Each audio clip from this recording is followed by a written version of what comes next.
पाकिस्तान की T20 world cup में शिरकत, फैसला वज़ीर-ए-आज़म और वज़ीर दाखिला की बैठक में होगा। वज़ीर-ए-आज़म शहबाज शरीफ से चेयरमैन PCB मोहसिन नकवी की अहम मुलाकात कल होगी। Mohsin Naqvi T20 world cup में शिरकत के बारे पाकिस्तान क्रिकेट बोर्ड और खिलाड़ियों का मौक़िफ़ वज़ीर-ए-आज़म को पेश करेंगे। ICC और भारत के दबाव पर बांग्लादेश को मेगा इवेंट से निकालने से पैदा सूरत हाल से आगाह करेंगे।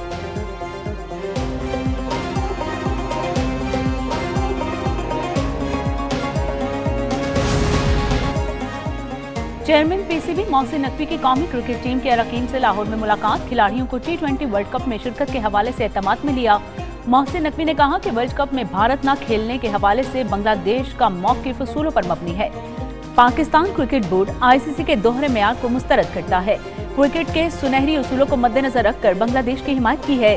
पाकिस्तानी हुकूमत जो फैसला करेगी उसे मनोअन कबूल करेंगे। सियासत ज़दा क्रिकेट किसी के मुफाद में नहीं।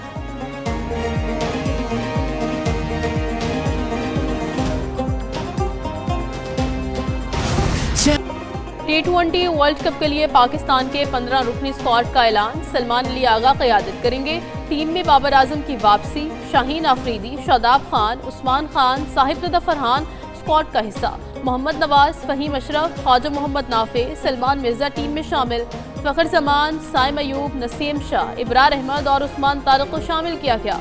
T20 वर्ल्ड कप के मैचेस 7 फरवरी से 8 मार्च तक खेले जाएंगे। पाकिस्तान 7 फरवरी को नीदरलैंड्स के खिलाफ वर्ल्ड कप मुहिम का आगाज करेगा। ICC ने बांग्लादेश के बायकॉट के बाद स्कॉटलैंड को वर्ल्ड कप में शामिल किया है।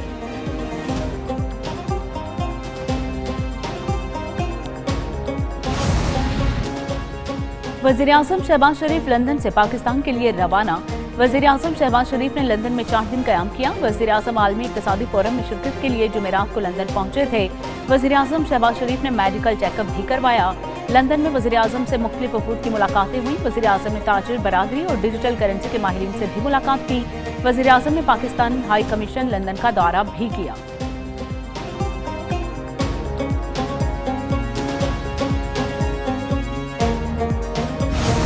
वादी तीरा में जो मामला हुआ उस हवाले से हुकूमत ने इस बात का बड़ी सख्ती से नोटिस लिया कि वादी तीरा में नकल मकानी को फौज से जोड़ना और ये कहना कि जी ये फौज करवा रही है, सरासर गलत। और अगर ऐसी बात है तो फिर जो 4 अरब रुपया रखा गया है सूबाई हुकूमत की तरफ से उन लोगों के लिए जो रजाकाराना तौर पे नकल मकानी करना चाहते हैं, इंटेलिजेंस बेस्ड ऑपरेशंस होते हैं और वो एरिया स्पेसिफिक होते हैं। आप अवामी मसाइल के ऊपर तवज्जो दें बजाय इसके कि आप हर वक्त एहतजाजी कॉल्स दें और दीगर सूबों में जाके एहतजाज करें। इलाके में खुफिया इत्तलात पर ऑपरेशंस जारी रहते हैं। वादी तीरा से लोगों के इनखला को फौज से जोड़ना गलत बयानी है। वफाकी वज़ीर इत्तलात अता तारड़ की मीडिया से गुफ्तगू, कहा खैबर पख्तूनख्वा हुकूमत अवाम की बेहतरी पर तवज्जो दे। एहतजाज की कॉल सुन सुनकर लोग थक चुके। मजीद बोले, दहशतगर्दों और सपोर्ट करने वालों का खात्मा जरूर होगा। वर्ल्ड कप के हवाले से जो भी फैसला होगा उसका ऐलान किया जाएगा।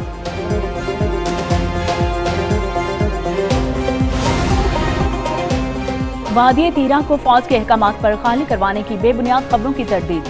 हुकूमत ने गुमराहकुन खबरों का नोटिस ले लिया। वफाकी वज़ारत इत्तलात ने कहा कि सिक्योरिटी इदारों के मुतल्लिक गलत मालूमात देना ज़ाती और सियासी मफादात का हुसूल है। कानून नाफिज करने वाले इदारे सिर्फ दहशत गर्दों के खिलाफ कार्रवाइयाँ करते हैं। KP हुकूमत के नोटिफिकेशन के तहत 4 अरब रुपए जारी किए गए। रकम रज़ाकाना नकल और हरकत के पेश नज़र रखी गई है।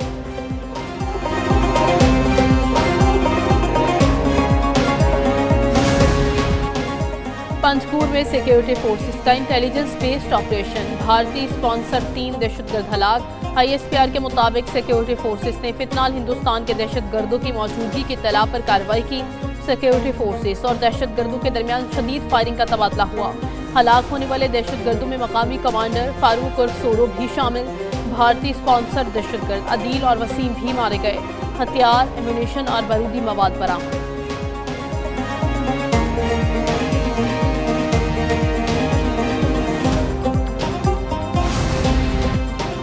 DI खान में शादी की तकरीब में खुदकुश हमला, CCTV फुटेज मंजर आम पर आ गई। खुदकुश बमबार अफगान निकला, शनाख्त 21 साल अब्दुर्रहमान के नाम से हुई। फुटेज के मुताबिक खुदकुश बमबार सफेद चादर ओढ़े पंजाल में दाखिल हुआ। कबायली रक्स के दौरान अचानक पंजाल से अकब में एक कमरे की तरफ चला गया जहां उकाबरीन इलाका मौजूद थे। बमबार ने कमरे में दाखिल होते ही खुद को धमाके से उड़ा लिया। कमरे की छत मुनहदिम हो गई। खुदकुश बमबार जहन्नुम वासिल और 5 अफराद जाँ बहक।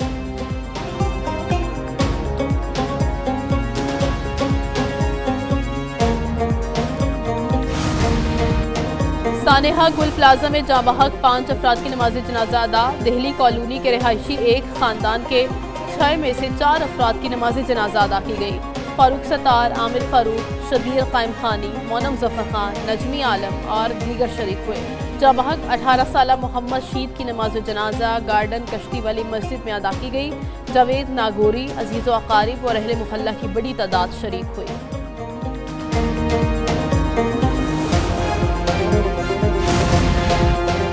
कराची के गुल प्लाजा में रेस्क्यू ऑपरेशन 9वें रोज भी जारी रहा। इमारत में सर्चिंग का अमल तकरीबन मुकम्मल। रेस्क्यू टीम्स को तीसरी मंजिल से इंसानी बाकियात मिल गई। इंसानी बाकियात डीएनए के लिए सिविल हॉस्पिटल मुंतकिल।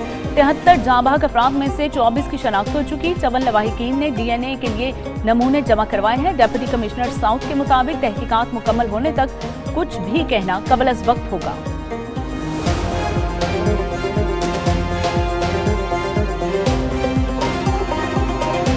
100 से ज्यादा कीमती जानों का इतलाफ हुआ, वहीं अरबों रुपए का ताजरों का नुकसान भी हुआ। इसमें अब कोई कलाम नहीं और दो राय नहीं हो सकती। इसको पूरा मुल्क जानता है और पूरा मुल्क इस सानेहे पे सोगवार है। सानेहा गुल प्लाजा की आज़ादाना इंक्वायरी होनी चाहिए। सुप्रीम कोर्ट के जज की सरबराही में गैर जानिबदाराना कमीशन बनाया जाए। रहनुमा MKM फारूक सतार की मीडिया से गुफ्तगू, कहा हुकूमती इदारों की गफलत या नाअहली कैसे सामने आएगी। गुल प्लाजा के ताजरों को अरबों रुपए का नुकसान हुआ। पूरा मुल्क सानेहा गुल प्लाजा पर सोगवार है।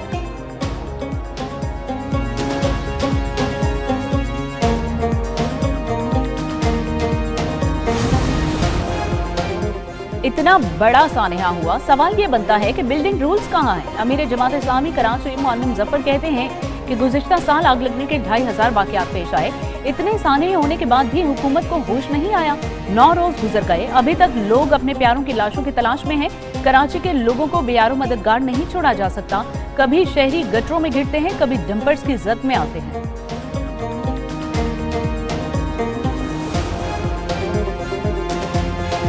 जो खामोश रहते, आवाज नहीं उठाते, जुल्म के खिलाफ आवाज नहीं उठाते, और जो आवाज उठाए उसको सियासत का शिकार कर दो, क्योंकि गवर्नर पहले पहुंच गया, हम पहले नहीं पहुंचे। बेशर्मो, 90 लाशों पे तो बात करो। टैक्स के पैसे से अगर पैसे दे रहे हो तो कौन सा एहसान कर रहे हो भाई। आए सामने वो जो कहे कि मैंने अपनी जेब से पैसे दिए, कहे खड़े होके कि 1-1 करोड़ रुपए जेब से देते हैं। एहसान थोड़ी है, फर्ज है तुम्हारा, ड्यूटी है तुम्हारी, मुलाजिम हो तुम इस हुकूमत के। सवाल किया जा रहा है गवर्नर गुल प्लाजा पर पहले क्यों पहुंचे। 1 हफ्ते बाद रिपोर्ट आई, लीज फारूक सतार ने दी थी। 47 साल पुरानी लीज निकाल दी। ये नहीं बताया आग कैसे लगी और क्यों नहीं बुझाई गई। गवर्नर कामरान टेसूरी की मीडिया से बातचीत, कहा धमकियां ना दें, अपनी करतूतों पर नजर रखें। अरबाब इख्तियार अपना किबला दुरुस्त करें, वरना बात दूर तक निकल जाएगी। लवाहिकीन के चक्कर ना लगवाएं, काउंटर बनाकर मदद करें। टैक्स के पैसे से मदद करना कौन सा एहसान है।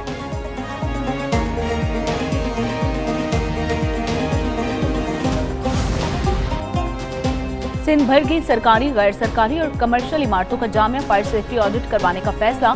तमाम तिजारती, निजी और सरकारी इमारतों में आग से बचाव का जदीद निज़ाम होना चाहिए।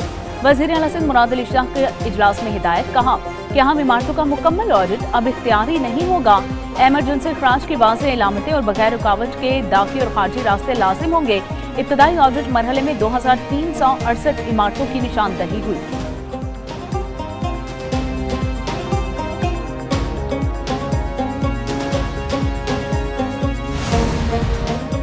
लाहौर में होटल में आग लगने का वाकया, मालिक समेत 6 अफराद के खिलाफ मुकदमा दर्ज। होटल इंतजामिया के अहदेदार नदीम मिर्जा, आतिफ, मोहम्मद कामिल खान, बिलाल शाह और मोहम्मद मुसाइब को नामजद किया गया।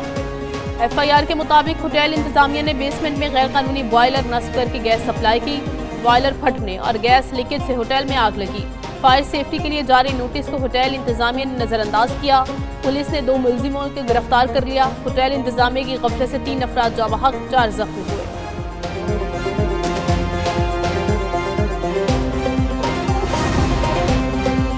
पीटीआई हुकूमत कौमी खजाना खाली छोड़कर गई थी। हमने दिवालिया होते मुल्क को तरक्की की राह पर गामजन किया।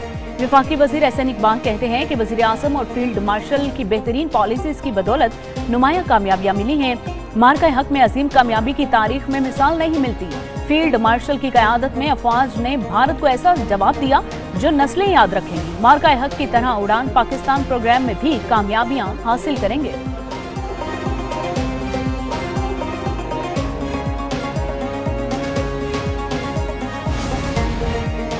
मुल्क में मंगल तक मजीद बारिश और बर्फबारी का इम्कान। केपी, बलूचिस्तान, गिलगित बल्तिस्तान और पंजाब में बारिश और पहाड़ों पर बर्फबारी मुतवक्किल। नारान, कागान, चित्राल में बर्फबारी से सड़कें बंद होने का खदशा। कोयटा, ज़ियारत, चमन, पशीन में भी बर्फबारी मुतवक्किल। गिलगित में पारा -8, मुजफ्फराबाद 2, कोयटा में 3 डिग्री तक गिर गया।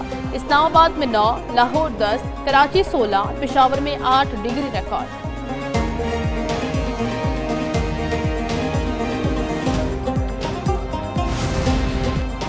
खैबर पख्तूनख्वा, गिलगित बल्तिस्तान, बलूचिस्तान के पहाड़ी इलाकों में कई फीट तक बर्फबारी हुई। हरिपुर में 76 रोड पर लैंडस्लाइडिंग हुई। मरकजी रोड बंद। दर्जनों देहात का जमीनी राबिता मुनक़ता। हेवी मशीनरी से रास्ते क्लियर करने के लिए ऑपरेशन। आजाद कश्मीर के मुख्तलिफ इलाके बर्फबारी से सफेद हो गए। बाग और दीगर इलाकों में सड़कें बंद। वादी नीलम में बर्फबारी का सिलसिला थमने से निज़ाम जिंदगी बहाल।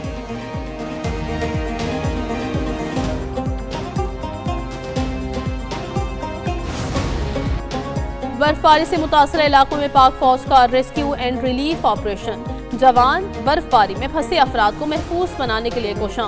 वादी तीरा में बच्चों, बुजुर्गों और खवातीन को महफूज मकामात पर मुंतकिल किया गया। पाक फौज ने तीरा में अहम जमीनी राबते बहाल किए। कोटली निक्याल सेक्टर में भी फौज की बरवक्त कार्रवाई सड़क ट्रैफिक के लिए बहाल कर दी। रेस्क्यू किए गए अफराद को खुराक, तिब्बी इमदाद और गर्म कंबलों की फराहमी। वादी लीपा में बर्फबारी से रास्ते बंद होने पर फौज का heli rescue and relief operation.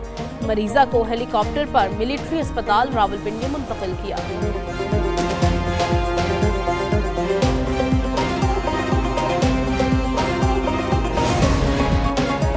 Bharat को खदशा है कि अमेरिकी सदर ट्रंप कश्मीर के तनाज़े को आलमी अमन बोर्ड में ला सकते हैं।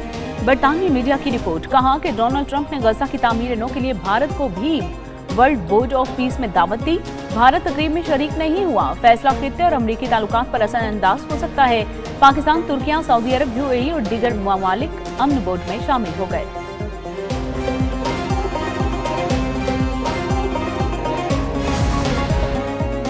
वाशिंगटन में पाकिस्तान की शानदार सिफारती कामयाबी। आलमी जरीदे की तारीफ। पाकिस्तान अमरीका में एक बार फिर नागुज़ीर और काबिल एतमाद शिराकतदार बन गया। स्ट्रेटेजिक समझदारी से पाकिस्तान ने वाशिंगटन में अपनी अहमियत मनवा ली। बैनुल-अक़वामी जरीदे दी डिप्लोमेट ने भी पाकिस्तान की सफायतकारी की तारीफ के पुल बांध दिए। लिखा, अमरीका का इत्तेहादी समझा जाने वाला भारत अब 50% टैरिफ का शिकार है।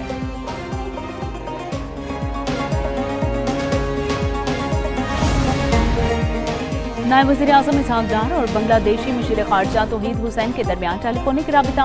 तर्जुमान दफ्तर ख़ारजा के मुताबिक दो तरफ़ा ताल्लुकात, तिजारत और मुआशी ताउन पर तबादला ख्याल हुआ।